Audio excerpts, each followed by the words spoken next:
tupatie 2 minutes, ndio, because of time, ndio. Yes. Oh, hi everybody. Hi truthful man. Hi cousins. My name is Valentine Wanjiru. I'm here for representing the 625 movement, so June 25th movement. We are a number of us. Some of us are here, some of us are still coming, and we are Gen Zs.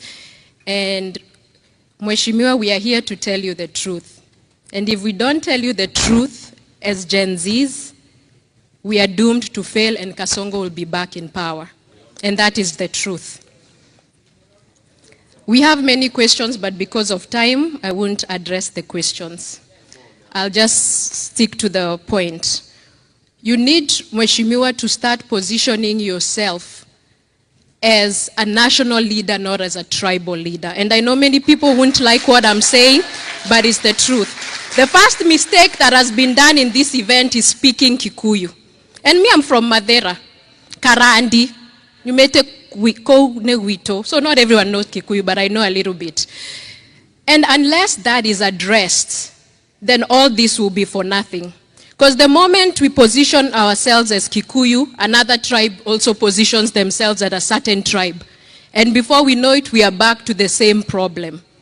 I watched a speech about you in Boston, and the speech was a good speech, but there is something you said that Kikuyus to go economic, are more hardworking, I'm paraphrasing, economic, we've grown the country. But we have done that because we are a beneficiary of the system of Jomo Kenyatta. We cannot say that there are other people from other tribes. Don't say that. I will not be telling Mheshimiwa the truth. We want Kasongo to go, but we have to say the truth. And what else? Right now I can't think of any other thing because we are still waiting for the program, but thank you so much. Thank you. We are going to have time to... And that is why my little daughter, Gen Z, William Ruto, is an expert in creating narratives. He is very good. And many people fall for it. I have fallen for it before. He created a narrative against Uhuru Kenyatta that he's a drunkard, and he convinced us Uhuru Kenyatta is a drunkard and is useless. And we all disobeyed Uhuru Kenyatta, embarrassed him, shamed him, because William Ruto convinced us that Uhuru Kenyatta is a drunkard, is a useless man. And he deceived all of us. We hated our own president, our own son, and refused to listen to him. He is very good at creating narrative. That narrative that Gachagua is tribal is a narrative created by William Ruto because there is nothing else he can say about me. I have not been involved in corruption. Had I been involved in corruption, he would have been taken me to court by now. Had I done a single deal with the government, today I will be in prison. He has nothing against me because anything I have said has come to pass and people know I'm a man of integrity. So all he does is that regarding Gachagua is tribal. But nobody listens in Kenya. The reason being, regarding Gachagua is not tribal because when William Ruto stood as president, he was not Kikuyu, he was Kalenjin. There was a candidate called Mwaura Wahiga. If I was tribal, I would have supported Mwaura, not William Ruto. When things were working for him, he had such kind words about me when I was supporting him. This guy is a people's person. He cares for the ordinary people. He's a great mobilizer. He loves his country. You play the clip, what he said on May 15 when he unveiled me as running mate. It was the best poem I've ever had in my life.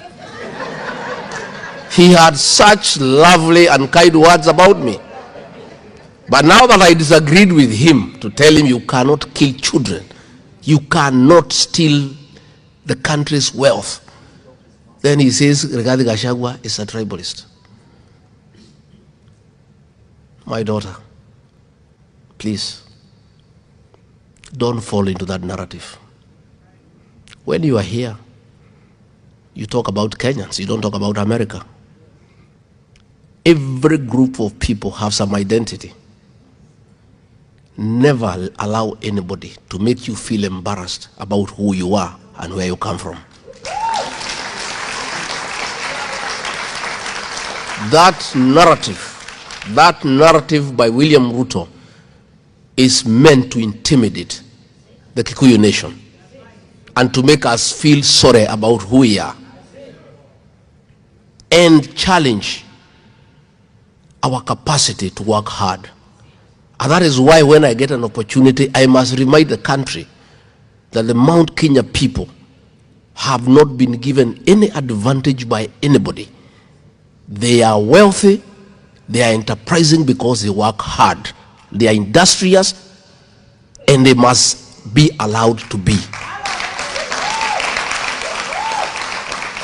If I keep quiet, the people will be intimidated to feel sorry about themselves and who they are.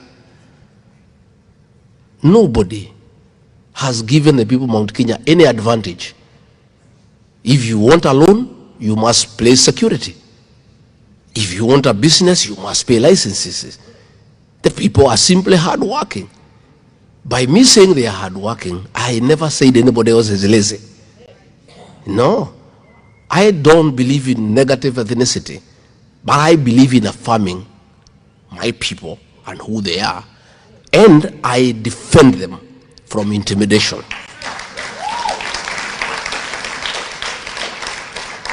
My daughter, if you follow what happened 2 weeks before I came to America, you realize why I have to defend the Mount Kenya people. Businesses for the Mount Kenya people were targeted for destruction. In other areas, they were not destroyed because they wanted to intimidate the people of that region into silence. If you look at the people who were arrested and taken to court, 92% are from that region and charged with terrorism. If you do remember, there was a meeting in Mount Elgon where William Ruto was seated, and the MP for Ebuya West, Honorable Wanyama, said that all communities will gang up to isolate the mountain people. And William Ruto was there laughing and clapping. Somebody must defend the mountain.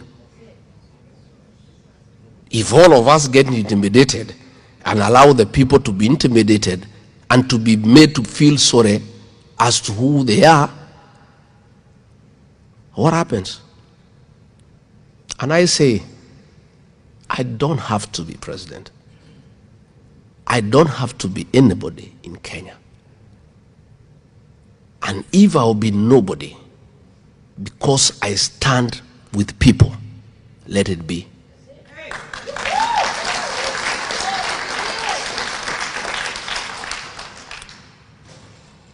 I supported William Ruto knowing he's not a Kikuyu. I and the people of Mount Kenya are nationalists. We are good people. Against the advice of Uhuru Kenyatta, our own son, who was president, he told us, this man is a thief, and if you elect him, you shall suffer. And we said, no, we promised him. We have an arrangement, we are honest people, we are men of integrity. Let us give him a chance, because we are not tribal. Had we been tribal, we would have listened to Uhuru Kenyatta, our own son. So let nobody tell us that the Mount Kenya people are tribal. Please give us a break. We are not. We are good people.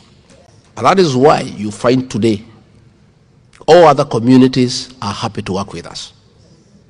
Because we are good people, we are honest people, and we are nationalistic. And we are part of Kenya.